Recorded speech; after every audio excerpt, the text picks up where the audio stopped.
在先前的影片里面，我介绍过使用 OpenAI 的 Whisper 来由影片产生出字幕的一个方法，但是有一些网友都反映，当影片的长度比较长的时候，经常会发生字幕内容重复或者是产生不出来的状况。最简单的解决方法当然就是把影片的长度给变短，让 Whisper 能够更正常的来产生出字幕。但是现在就碰到了一个问题，当影片被切割成不同的档案的时候，到时候如何再把这一些不同的字幕给合并回原来的第一个字幕的后面呢？因此今天就简单的来介绍一下使用 Subtitle Editor 这一个字幕工具来合并字幕的一个方法。以下就请各位来看一下字幕合并的展示。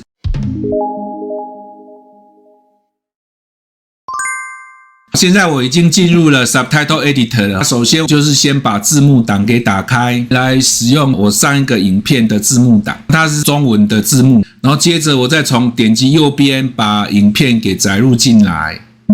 核心片在最近推出了 1.4。接着我们要合并另外一个字幕的方法，就是把游标移到最后一句的字幕，在最后一句字幕上面点击右键，右键里面就会有一个在此行之后插入字幕这一个选项，点击它，再去选择你要插入到这一行后面的字幕。比如说我要把英文的字幕给附加到这一行的最后面，点击开启，可以看到它就已经开启进来了。然后你可以注意到的是，这一边的时间轴的时间，它会根据最后一行的字幕的时间自动的往后递增，不会是又从00:00开始。因此这样子就可以很简单的把两个字幕给合并到一个字幕里面来了。这个就是使用 Subtitle Editor 很简单的合并两个字幕的方法，希望对有需要合并字幕的朋友能够有一些帮助。如果你觉得我介绍的技巧对你在影片操作上有帮助的话，请记得订阅、按赞、分享，谢谢各位。